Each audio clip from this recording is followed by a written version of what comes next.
It's a calm morning in April 1963. The USS Thresher, the most advanced submarine in the U.S. Navy, begins its descent for a routine deep dive test. But then, something goes terribly wrong. The USS Thresher never surfaces. Garbled radio transmissions, strange metallic noises, then silence. Hours later, in the dark abyss below, another submarine picks up banging sounds, the kind that could mean one thing: survivors. What really happened in those final moments before the Thresher vanished? Was the crew still alive when the search mission was launched? Had they been trapped, desperately signaling for help? Was it sabotage, a Soviet attack, or something even more insidious? Now, we're piecing together the clues and examining recently declassified documents to uncover the shocking truth behind the Thresher's doomed voyage. Prepare yourself for a story of technological hubris, human error, and the unforgiving nature of the deep sea. Picture this: 8 a.m., April 9, 1963, near the coast of Massachusetts. The USS Thresher, commanded by Lieutenant Commander John Wesley Harvey, heads to her initial post-overhaul dive trials, supported by the submarine rescue ship Skylark. That afternoon, Thresher conducts an initial trim dive test, surfaces, and then performs a second dive to half of her 1,300-foot test depth. Before she entered the yard in late 1962, the Thresher had been to her test depth about 40 times. She remains submerged overnight and reestablishes underwater communications with Skylark at 6:30 a.m. on the 10th of April to commence deep dive trials.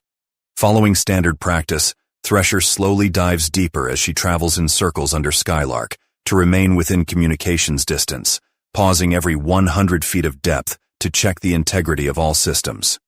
Surrounded by cutting-edge technology, 129 of the Navy's finest men are soon to be put to test. As the submarine plunges deeper, the pressure outside its hull skyrockets. Will the HY-80 steel hull hold as they push beyond previous dive records? Suddenly, garbled messages crackle over the radio. The rescue ship Skylark, floating anxiously on the surface, strains to understand the fragmented communications. Minor difficulties. Have positive up angle. Attempting to blow. Inside the submarine, the crew's training kicks into high gear. These men have drilled for every conceivable emergency, but nothing could have prepared them for what's unfolding. As alarms blare and systems fail, they race against time to identify and fix the problem. The pressure outside the hull is now astronomical, reaching levels that would crush a human body in seconds. Every weld, every seal, every inch of the Thresher's hull groans under the strain. The crew knows that even the smallest weakness could spell disaster. On the surface, tension builds to a fever pitch. The Skylark's crew leans in, desperately trying to decipher the garbled transmissions. Each passing second feels like an eternity. Then, without warning, the radio falls silent. The quiet is more terrifying than any distress call. Minutes tick by with no word from the Thresher. The Skylark's crew exchange worried glances. They've lost contact before, but never for this long. Something is terribly wrong. Then, breaking through the oppressive silence comes a chilling message that will haunt the Navy for decades. Exceeding test depth.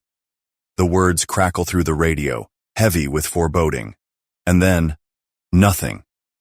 Those final words from the Thresher echoed in the minds of investigators for years to come. But what if they weren't the submarine's last message? Recently declassified documents reveal a chilling possibility that challenges everything we thought we knew about that fateful day. In the absence of clear answers, whispers began to circulate. Could the most advanced submarine in the U.S. Navy really have succumbed to a simple malfunction, or... The timing was suspicious. Just months after the Cuban Missile Crisis, when the U.S. and Soviet Union were on the brink of nuclear war, America's most advanced submarine vanished. As conspiracy theories swirled, investigators grappled with conflicting evidence. One theory suggested an electrical failure had led to a reactor scram, leaving the Thresher powerless and unable to surface. Another pointed to a known weakness in the submarine's design: silver brazed joints used in seawater systems that were prone to failure. Each theory seemed plausible, yet none provided a definitive answer. For the families of the 129 crew members lost that day, the lack of closure was agonizing. They were left in a torturous limbo, clinging to hope while fearing the worst. It seemed that for every question answered, two more arose in its place.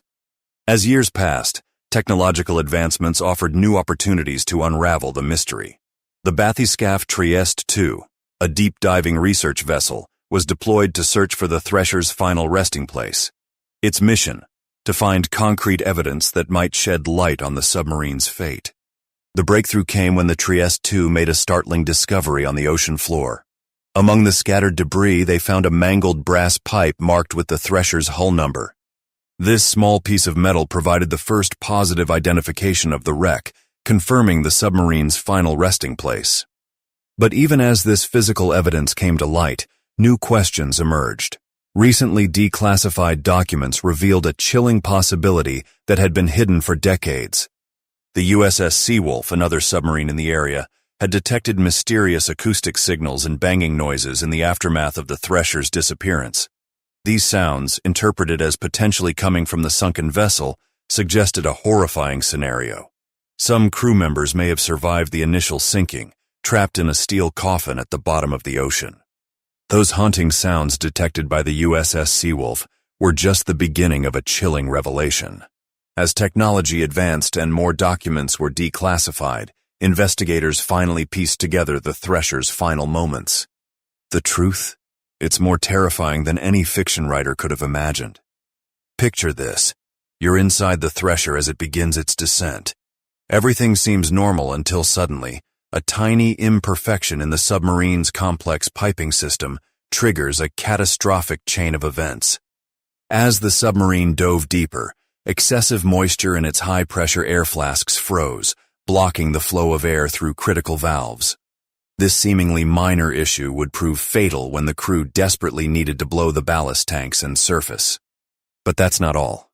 Remember those electrical panels designed to keep the submarine running smoothly? They were inadequately protected from water exposure. As the crisis unfolded and flooding began, these panels short-circuited, robbing the Thresher of its power at the worst possible moment. Now imagine being trapped in that sinking submarine, fighting against time and physics to save your ship and your life. The crew of the Thresher faced this nightmare head-on. But here's the cruel twist. Everything they tried to do only made things worse. With water seeping in and systems failing, the reactor shut down. In a cruel twist of fate, the reactor control officer that day wasn't the usual expert, but a trainee named Jim Henry.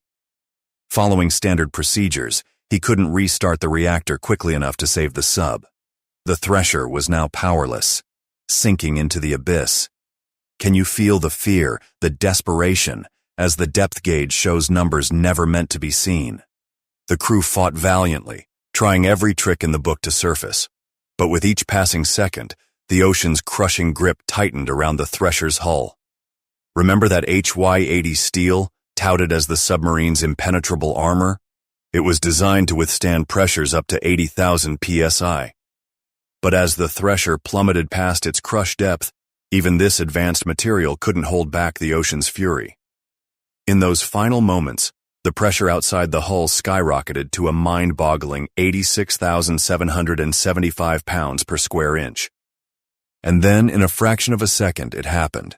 The Thresher's hull violently collapsed inward, destroying the submarine and everyone inside in an instant. This wasn't a slow, cinematic sinking. It was a brutal, lightning-fast implosion that obliterated one of the most advanced vessels ever built. In the blink of an eye, 129 lives were snuffed out in the cold, dark depths of the Atlantic. The Thresher's tragic fate wasn't in vain. From its ashes rose the SubSafe program, a game-changer in submarine safety. Since SubSafe began, only one submarine has been lost, and it wasn't even certified under the program.